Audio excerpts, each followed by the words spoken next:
outside. Now, we saw in different spurts throughout last season, he was willing to work on the shot outside and things like that. That's going to have to continue if he's going to continue to move forward as an NBA player. Now, again, New Orleans is probably not the greatest destination in the world. And there have been rumors that Zion Williamson would want to leave the New Orleans Pelicans as soon as his rookie deal ends.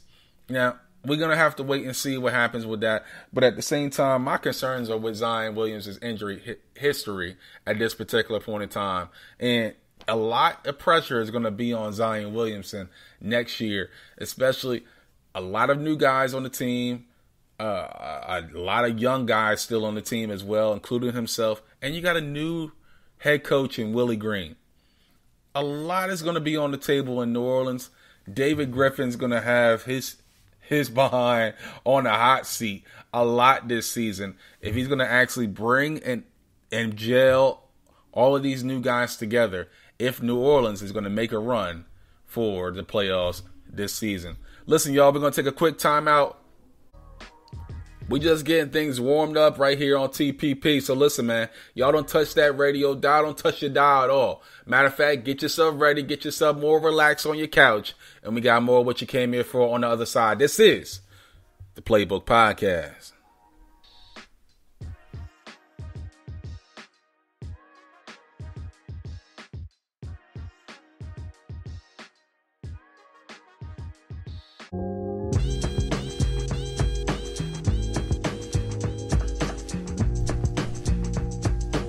Welcome back, my good people. Once again, it's your chill brother from another Mr. All About My Biz, and I'm handling my biz so I can take care of my future kids, y'all. Got you this nice beat real quick, man. We just give you this scoop so that you don't have to leave the coop too early for another episode of the Playbook Podcast. So, y'all, listen, I need you guys to continue to follow us on Spotify, Anchor, Spreaker, Google Podcasts, iHeartRadio. The YouTube channel is the Playbook Podcast, Kyle Turner, where you can find all exclusive coverage from season 1 and 2. And listen, y'all, all we're trying to do is expand our horizons where we're bringing the barbershop and bringing it to your podcast, y'all. So listen, man, like I talked about earlier, we got the revamped version of the Playbook Podcast starting next week. Again, we're going to have all of what's going on with the Playbook Podcast all on our social media websites, on the Facebook page, the Playbook Podcast, and also on Instagram, the Playbook Podcast as well. I need you guys to continue to like the page and continue to help us move towards building our brand more and more each and every week, y'all. So listen, man, with all that being said, we can't go forward unless we go back and pay reverence to the past. And that being said, let's get right into the trivia question of the day. Okay, y'all, so the trivia question of the day comes from the NFL. What the trivia question of the day is this. There's 4 players in the Hall of Fame that were drafted in the 1989 NFL Draft. The top 10. There's 4 in the Hall of Fame. But there's a 5th one that was a bust. Name the 4 Hall of Famers and also name the bust in the 1989 NFL Draft. 4 of the top 10 drafted in the 1989 NFL Draft are in the Hall of Fame. But there was 1 pick within the top 10 of the 1989 NFL Draft that was a bust. Name the 4 in the Hall of Fame while also naming the bust as well. Give you some homework, give you some time to sit, ponder, and marinate on that. And we'll be sure to give you the trivia question of the day right before we get into Stop Playing. So now it's that time of the show where we go for the goal. And it's that time of the show where it's time for us to move the chains.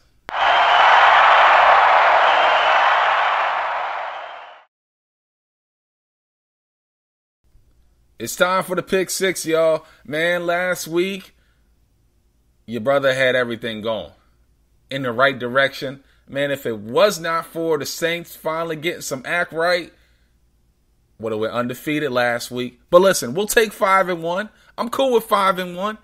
12-6 on the season overall, except for that lone win by the New England Patriots over the New Orleans Saints. But listen, man, I'm all good.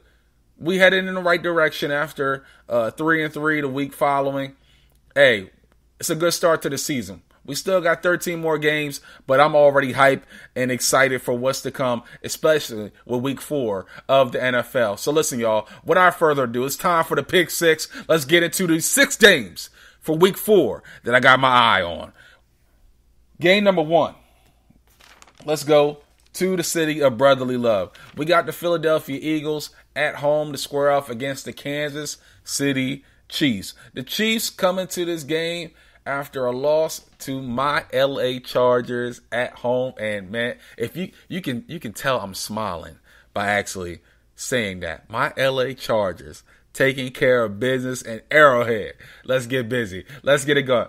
LA Chargers, go Bolts. But listen, I'm done being a fanboy. All right. The Chiefs coming to the game against the Philadelphia Eagles. The Eagles got this Monday night game against the Dallas Cowboys. We're going to see where the Eagles are going to be in the NFC East. Right now, the Kansas City Chiefs are in last place in the AFC West for the first time since week 6 of 2015. Andy Reid and company, they ain't feeling themselves too well. And they went out and signed Josh Gordon as well after he was reinstated by Commissioner Roger Goodell. So now we got the Kansas City Chiefs adding more weapons to their offense. Might want to add some more weapons to their defense, but that's neither here nor there, especially after giving up as many points as they've been giving up to begin the season so far. But listen, the Chiefs are going to be hungry, ready, and ready to get back in their winning ways. And really, to me, Philly's defense is alarming to me right now. Their rushing defense has been gashed a lot throughout this season so far. And I got to give the edge to Kansas City. I like the Kansas City Chiefs to take down the Philadelphia Eagles at home, 28-20 over the Philadelphia Eagles. Game number 2 I'm looking at for the pick six this week. I got the Carolina Panthers coming to Jerry World to take on the Dallas Cowboys. Now, if you're familiar with the show, I disdainly cannot stand the Dallas Cowboys whatsoever. I mean, they are the most ridiculous fan base in NFL history. To me. I mean, you have great players like Emmitt Smith, Troy Aikman, Michael Irvin. The list goes on and on in regards to great Cowboys. But I can't stand Cowboys fans. That's neither here nor there. The surprising thing with the NFL is you get some surprising teams that come out the box and they surprise some folks. Right now, the Carolina Panthers are surprising a lot of folks, including myself. 3-0 on the season now. Listen, they've been coming out and smashing people in the mouth. Straight up.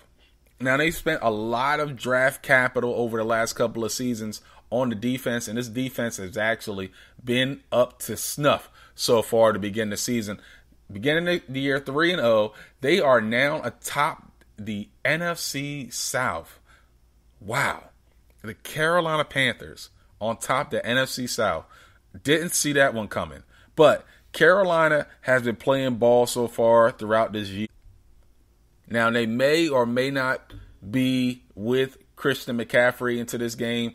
He's dealing with a hamstring injury. He left Thursday night's game against the Houston Texans with that injury. So we'll see if he's available for Sunday's game against the Dallas Cowboys. Now, here's some stats for y'all real quick, okay? And I really didn't look into this. I'm like, Carolina 3-0. Like, all right, it had some kind of suspect teams that they've been playing. But listen. They lead the NFL with 14 sacks through 3 games. They're only giving up 146 yards per game through the air and 135 yards through 3 games on the ground. They're only giving up 2.6 yards per carry to their opposing team right now. Carolina's defense is legit.